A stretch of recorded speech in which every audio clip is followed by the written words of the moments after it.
Hi, my name is Kevin Long. I'm the lead nurse for the Travel Health Clinic at Appalachian State University Student Health Service. So we're going to be covering Spain and Portugal. You may be studying in Spain, but frequently people will travel over to Portugal, so we'll cover all those things together. One of the most important things about international travel and preparing properly for it is vaccinations. So I'm going to run through the vaccinations that are important for international travel in general, but also specifically for Spain and Portugal. One of the key components to international travel and responsible international travel is being well vaccinated. We have a responsibility to the places we travel not to bring diseases into their country. Vaccine preventable diseases: Hep A, Hep B, influenza, measles, mumps, rubella, meningitis, tetanus, Tdap, rabies. Of these, some of them are vaccines that are not available in the United States, and we'll discuss that as well. Hepatitis A is a foodborne pathogen. It is a problem in the United States as well as overseas. I recommend that you get at least one dose, if not two, prior to going. It is something that will benefit you throughout the rest of your life. Hepatitis B is a bloodborne pathogen. It is required for college, so therefore it is likely that every student who is traveling will already have that. If not, then it is something we should certainly consider and make available to you. Measles, mumps, rubella are vaccines that are given frequently in the United States early in your life. It is unlikely that you do not have measles, mumps, rubella unless you, for some reason, were against vaccines as a whole. Measles, also known as rubeola or red measles, is highly contagious. Measles is particularly a problem in Spain and Portugal because of migration of individuals from unvaccinated countries. The measles, mumps, and rubella is transmitted via droplets from an infected person coughing or sneezing, and the uninfected person breathing in those droplets. Varicella, or chickenpox as it's commonly known, is highly contagious. It is unlikely that you would not have had the vaccine or the disease. If you have had 2 doses of chickenpox or varicella, then you do not need to have any further vaccination. If you had the disease, whether you had 1 or 2 shots of varicella vaccination, you do not need to be vaccinated. Varicella, or chickenpox, is transmitted person to person, primarily by inhalation of droplets, once again, through coughing or sneezing of an infected individual. Rabies is not a big issue in Spain and Portugal. However, it does still exist, as it does still exist in the United States. Although it is highly unlikely that you would encounter an animal that has rabies, it is unadvisable to interact one-on-one with any animal while traveling abroad. A bite, scratch, or lick is all that is required to transmit rabies from one to another. The most common carrier of rabies is canine and bat. If you were working in a shelter with injured animals, we might talk differently. So if you find out that you're going to be, you need to give me a call and let me know that.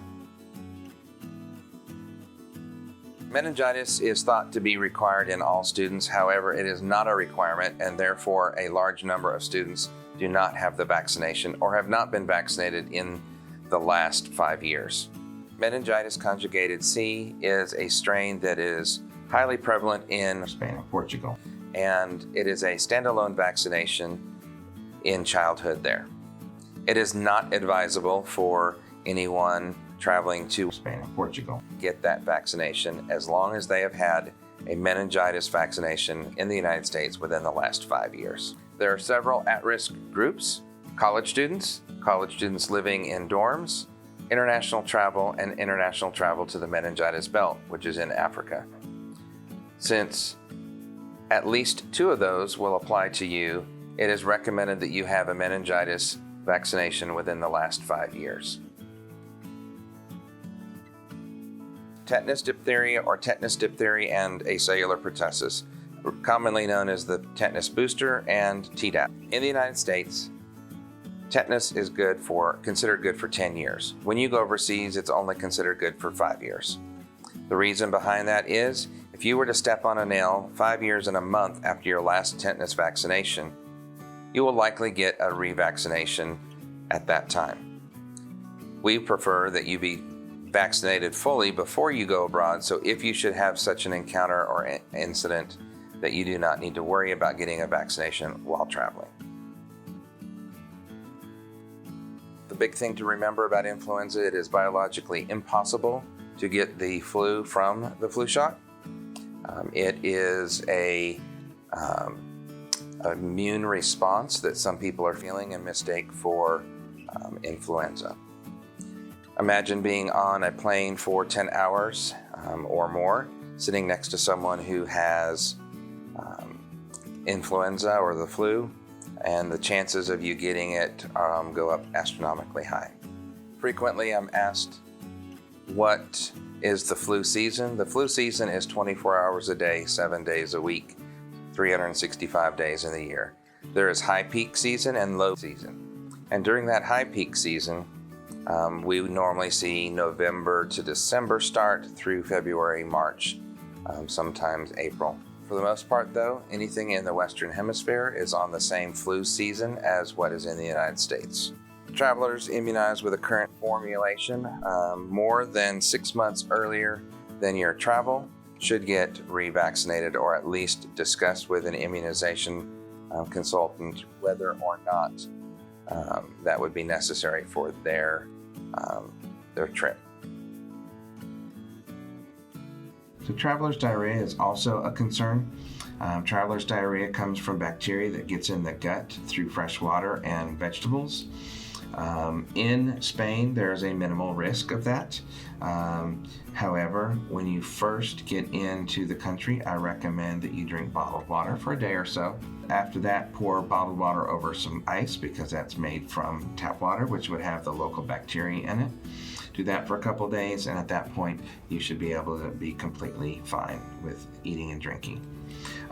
Having said that, in Portugal, there's a moderate risk throughout the country. They don't have quite the same standards for water treatment. So I would be much more concerned. Having said that, what is the risk moderate? What does that mean? It basically just means you need to be more cautious. So bottled water would be very important to what you do. Anything that is a manufactured drink should be safe to drink. Anything that comes from a tap over ice, not such a good idea unless you're working your way into that local bacteria. Other things that can be of concern is fresh fruits and vegetables. So fresh fruits and vegetables, I want you to imagine these as categories of fruits and vegetables. The first one is a banana. So banana is going to be thick-skinned, relatively safe to eat. You peel it, eat it out of that skin. Should not be much of an issue. Orange you would think would be equally so. You peel it, discard the peel, but your hands have touched their peel, and then you touch the meat of the fruit. It becomes a little bit riskier. Apple is obviously a thinner skin. You are peeling it either with a knife or you're eating the skin itself. That becomes a little bit riskier. Head of lettuce, not necessarily the best idea. Mostly made of water, full of bacteria. Just not a good idea when you're traveling. Having said that, though, if you're going to spend a fairly decent amount of time in Portugal, then you should be fine to ease into that after several days or even weeks. These categories of fruits and vegetables are just a representation. So something that might be in the same category as banana would be plantain. Orange would be any of the citruses, that type of thing. Pineapple, mango, that type of thing. Sprouts, broccoli, raw cauliflower, raw broccoli. Cooked food should be fine as long as they're cooked like you would cook them at home. The cooking process is what kills the bacteria. There's an exception to cooked foods, and that is street vendor food. Street vendor food is not recommended while traveling abroad. You just don't know how long it's been sitting there, what kind of process of cooking it, how many flies have been stirred in with it. There's just too many things that you don't know about it, so it becomes tremendously riskier. Now, that's not to say you can't have salads and street food. It just means know your risks and be prepared for that. So should you get traveler's diarrhea while traveling abroad, one of the things you can do to help with that is loperamide. Loperamide or Imodium should be easily accessible there. You can also carry some with you. We have it in our pharmacy. You would follow the directions just like that is on there, but the directions are you would take 2 tablets for the first time you need it. So if you've had 2 to 3 bouts of diarrhea, then you take 2 tablets and then 1 tablet with each bout after that. If you have 2 to 3 more bouts of diarrhea beyond that, then you should seek local medical care from either the university where you're at or a clinic. And that is not terribly uncommon. However, I would not expect that you would have any problems with it in Spain, possibly in Portugal. Malaria is a common question about is there a concern for that? There is not in the area that you're going or anywhere in that country, I should say. So there's no need to be concerned about that at all. If you travel outside the country and go as far east as, say, Turkey, then we might want to talk about other things. But if you're staying within Spain and Portugal area, then you should be just fine.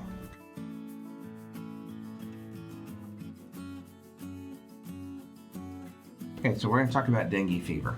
Have you ever had the flu before? Yeah. Pretty bad? Yeah. Felt like you wanted to die? Yeah.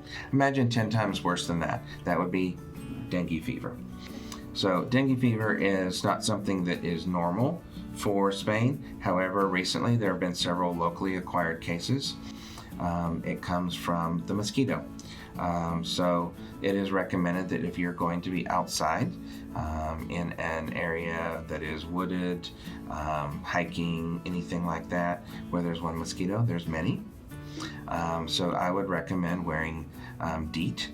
So DEET 30 to 40% is what you're looking for. Anything less than 30 is not strong enough, and anything more than 40, you run the risk of burning your skin. This is the form that I personally use. It is not what I require or recommend necessarily specific, although I use it. It is 30% DEET. You do need to read the label because some of them will look very similar but be different concentrations.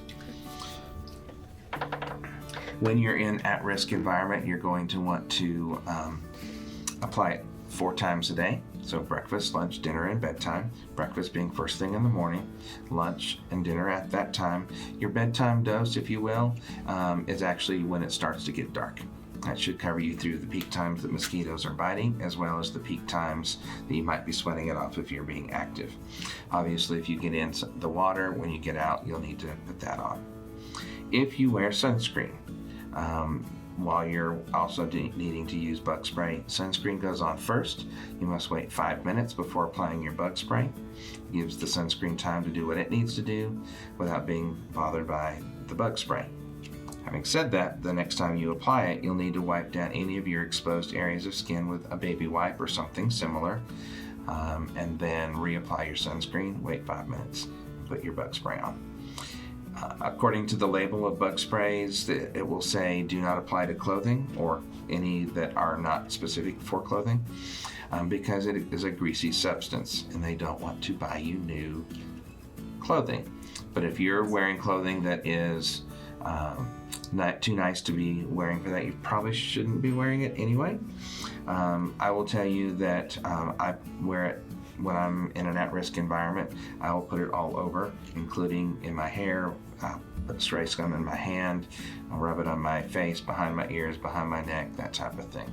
Those are the common areas that get missed. So that's the recommendation when you're in an at-risk environment. Rickettsial infection is predominantly July through September. So if you're there during that time, obviously that's something you want to be concerned about or at least be observant of. Same thing applies as in with the dengue fever as far as how you would apply your bug spray. 30% DEET starts to repel ticks, and this is a disease that is tick-driven.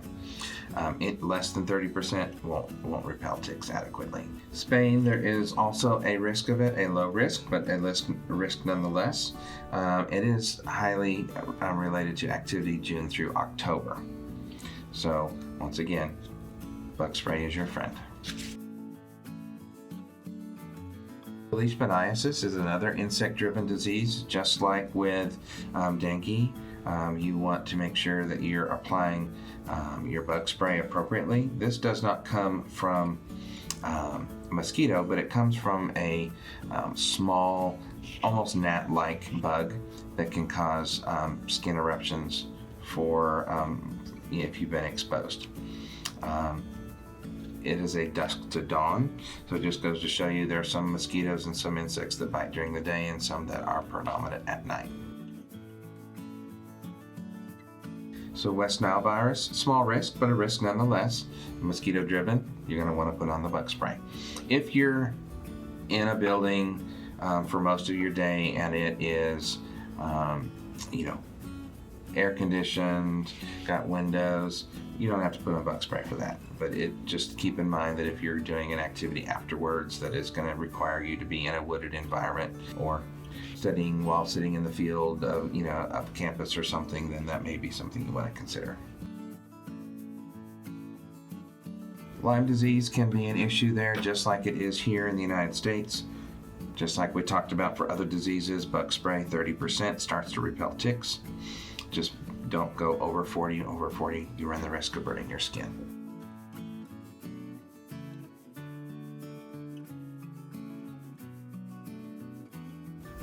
Helminth's disease comes from walking barefoot on the ground, or can come from consuming ground vegetation like lettuce, potatoes, carrots that are not properly cleaned. But walking on sand and soil is an issue, and you can get it that way. So if you're going to lay out on the beach, I would recommend that you put a towel down and only lay out on the towel. And once again, when walking up and down the beach, some kind of a sandal or something to protect the soles of your feet. So let's talk about some marine hazards. In Portugal, there is a risk from jellyfish, including the highly venomous Portuguese man-o-war. Travelers should avoid wading in water where there are fishermen who refuse to launch their boats, because fishermen are the ones that are most at risk. Jellyfish like to hang out and be problems in knee-deep to armpit-deep water, which is the typical depth of water where a fisherman is launching their boat. If the local fishermen are not launching their boats, don't get in the water. If there is some kind of a posted sign, then we would want you to obviously heed the post. There's also a risk from sea urchins. So a good rule of thumb is never walk barefoot, even in the water. I know that sounds a little weird that people want to, kick off their shoes and go swimming in the ocean. That's fine, but if you're walking around, wading around, shoes are really recommended. I never recommend going barefoot anywhere when traveling abroad. So in Spain, jellyfish also are an issue in the Mediterranean Sea. The highly venomous Carbadia marsupialis, the Portuguese man-o-war, and the mob stinger are all of concern off the coast. So same thing applies. Local fishermen aren't launching their boats from the shore, don't get in the water. If there's a posting, don't get in the water. All right, so let's talk about air pollution a little bit. Air pollution can be an issue in the big cities in Spain. Frequently, it mostly affects people that have already pre-existing lung conditions, or when you're exerting yourself, such as running for a long distance, that type of thing. I recommend that all travelers carry with them 2 bandanas. You can pour bottled water over it, wring it out, and it works as a fairly decent particulate mask. Just keep that in mind if you should have a problem. So for security things that I would recommend is be aware of your surroundings at all times. One of the common things that travelers encounter while traveling in Spain is pickpockets. Do not make yourself a target. So make yourself less of a target if you're walking around with your backpack. Instead of it just flopping around on your back, maybe pull it underneath your arm. If you're in public transportation, instead of setting it on the seat or the floor, put it on your lap with your arms through the straps so you can hang on to it. If you are in a club or somewhere where you're drinking any type of beverage, I always recommend getting a paper towel or a napkin and place on top, or place your hand on top so that you can't have someone drop something in your drink to cause problems. Be aware when you're at an ATM of your surroundings and who may or may not be around. And don't carry your money all in one place.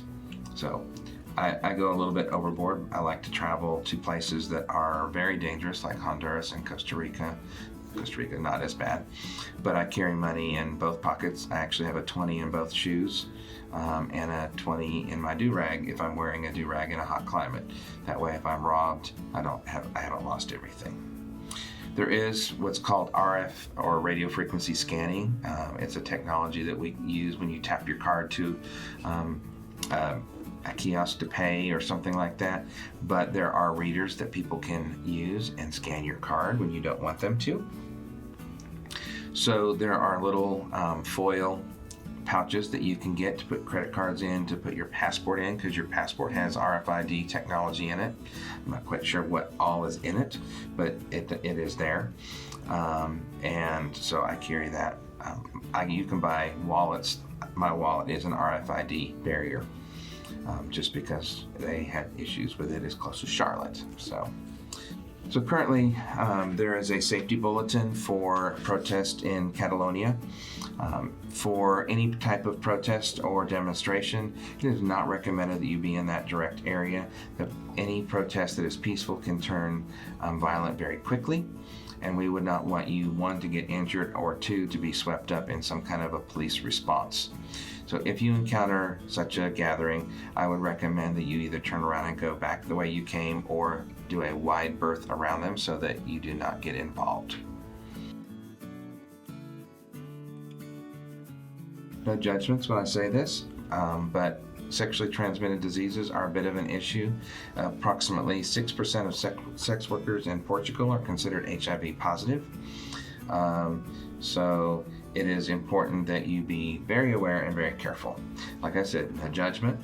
I'm just putting it out there as information. There's a high level of medical care throughout Spain and Portugal.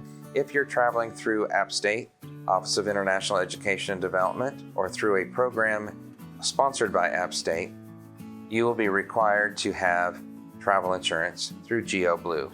That becomes a part of your overall trip costs. They have an excellent app.